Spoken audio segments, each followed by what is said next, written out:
Today we're going to test the triangles that brought in $15,000. But before we get to $15,000, we got to start with $1. So our goal is to at least sell a couple of these to begin with. We're going to turn this 1x10x8 into some triangles, spice those triangles up a little bit, and then sell them. So first and foremost, we got our 1x10x8, and then we got to adjust our table saw to 4 inches. We'll turn this guy on. And as always, it helps when you plug in your tools. It's not my first time doing this. I bet it happens to a lot of you guys as well.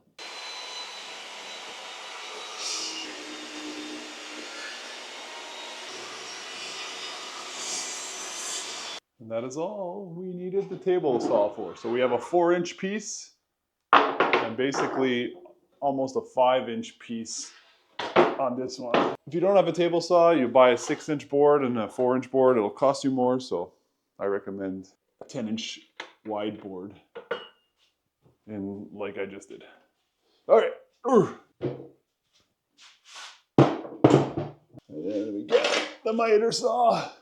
I have a new blade on there because last time I had a 60-tooth blade and I had to sand a lot, and you know, now it's going to make the cuts a little bit smoother, which is going to result in less of a tear out, and it should be way better. So the angle he uses in the video is 31.6, and as always, I'll leave a link to the original video down in the description. So we'll lock that in there, and now I'm going to place a stop block for repetitive cuts. They're all going to be the same.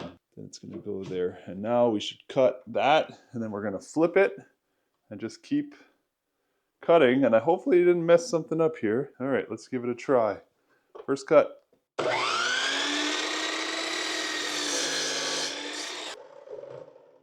Sweet. So this is trash. And now all we would have to do, no, I already did something wrong.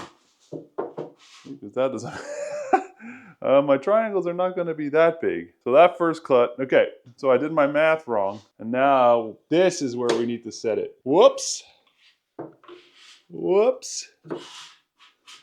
So now when I cut, it'll get the point here. And now I'm going to put my block and clamp it down. There we go. So this doesn't move. So we'll make the cut, flip the board, make the cut, flip the board, make the cut, flip the board.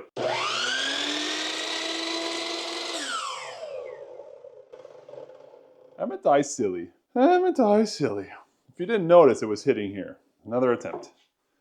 We'll get it. We'll get it, I promise. Now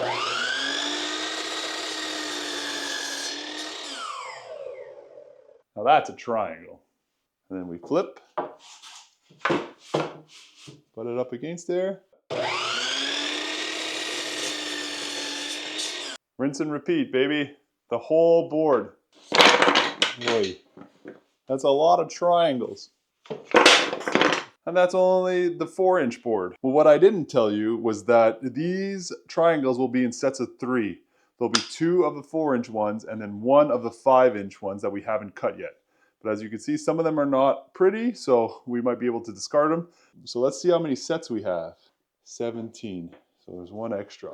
We have 17. So we're going to cut 17 triangles out of the 5-inch piece now. I don't know, I'm kind of feeling like a steeper angle. What if we do like 22.5? So I'm going to cut a 22.5. I'm going to see what it looks like. That, and then what I'll do, sit here, flip it, tighten that down. Okay, let's see what this angle looks like. Yep. I think I like it. I have decided that this is the angle I will be keeping, so we need 17, and that was 1. All right, let's cut another 16 more. If you guys see any builds that you want me to test, let me know. I'd be happy to do it, assuming I have the tools. If not, well, I guess it's an excuse to go get a tool, right? Router table sounds nice. A little Craig pocket hole thing. I have the little cheap one, but like a big one. And as we go through this journey, we go from building small things, building our skills, and hopefully being able to build nicer, bigger, better things, right? Plus, this is fun. This is fun. A lot of people don't know how to work with their hands nowadays, and they're afraid to try. So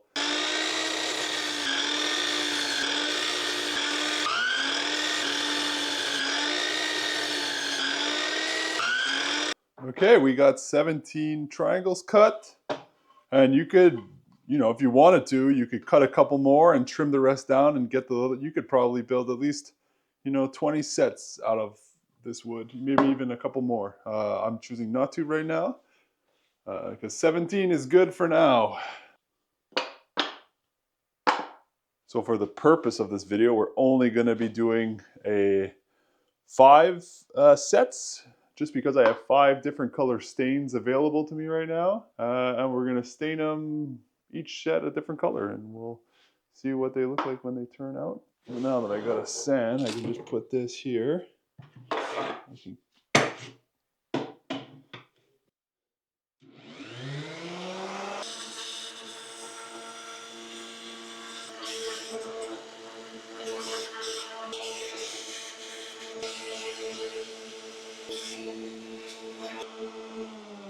We have the provincial stain color, we have the hop, red chestnut, and then golden oak. And then there is a pickled oak, which I'm not too sure what this will look like, but we're gonna try it anyways.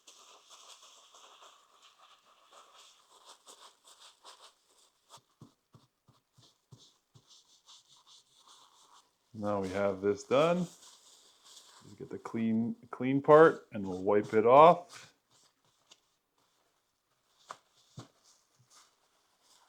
With the grain. So ideally I would do the same color over and over again, right? Do a batch of one color, a batch of another, because now I'm gonna go through a bunch of gloves because I don't want to touch that piece and put a stain, right? Same goes. So we're a little bit wasteful right now, which I don't like, but this is for science.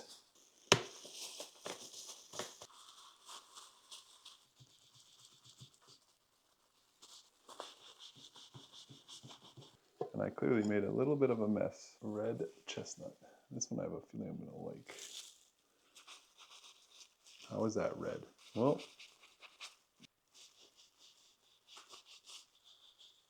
it's definitely lighter than the other ones.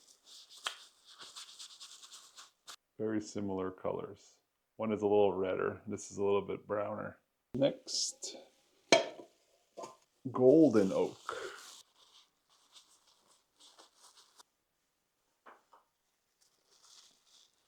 Oh, I dipped it in the wrong one. That's what I get for leaving them. I'm such an idiot.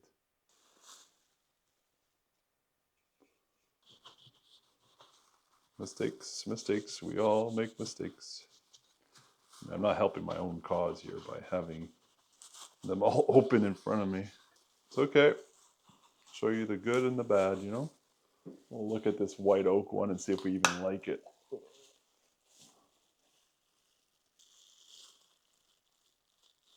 Well, I don't think it's supposed to be brown. Yeah, I'm not gonna put any on that. So we're only gonna make 4 for now. We got a brown, we got like a red, then we got a reddish brown, and then a gold. So now we can see where our cuts are. It was on these 2 sides. So this is the bottom. So we're gonna take this piece, and I want some scissors. The next we'll take a piece about this big, and we'll just go around the top like that. We'll lay it flat. And then what I'll do with one with a straight line, which I'm going to then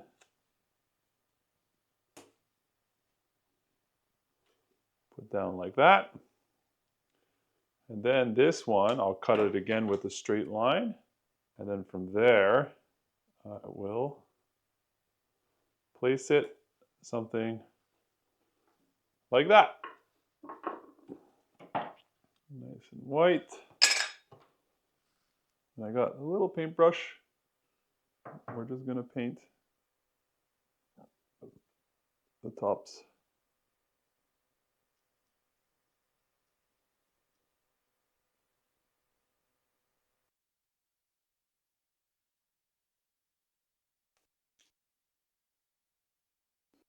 You see, like the lines aren't very, it doesn't look good.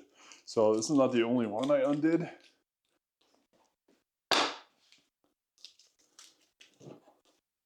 Like, look at this one. See? And even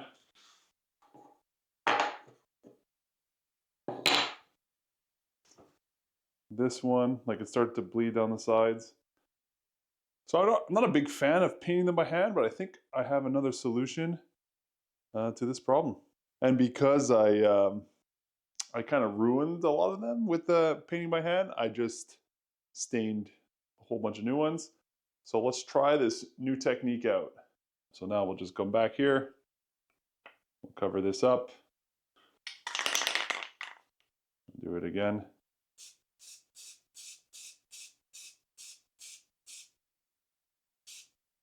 So now that I know that this spray painting technique works, we just have to do it for the remaining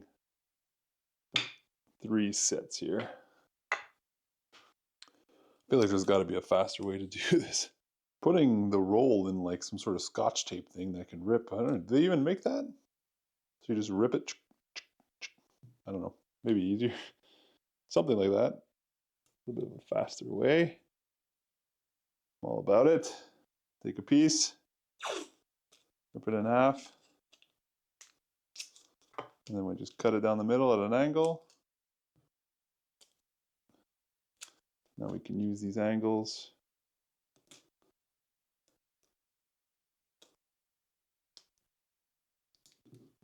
We made 17 sets at the beginning of this. We've messed up quite a few with the paint.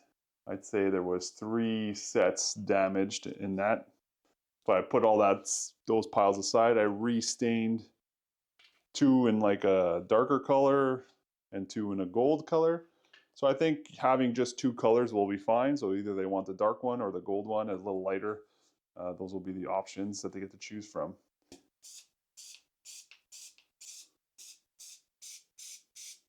You know, you just take a look. Some may need another pass.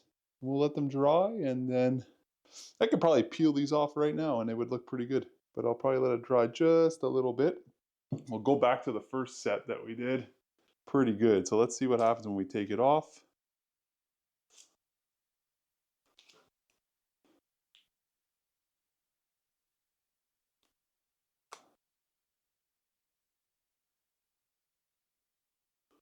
Right, look at that.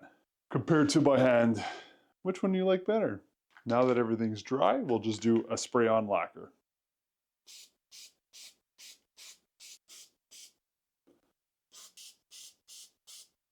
Now we'll just let that dry for 30 minutes. So now I'll put a second coat. I'll probably do maybe 3 coats on the front face. I'm not going to put any on the back side. I just want to protect the painted mountains. Yeah, I don't think the back side will get damaged. Maybe we'll do the back. We'll see. We'll do the front first. We'll let that dry. And the thing about lacquer is it dries super quick. Third coat.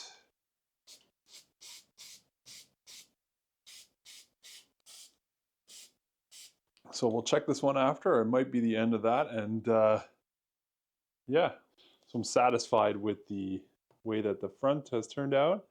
But I'll just give a little quick shot to the back. A little extra protection. And we'll try to get around the sides a little bit too. And now I'll show you the finished product, what it would look like in your house.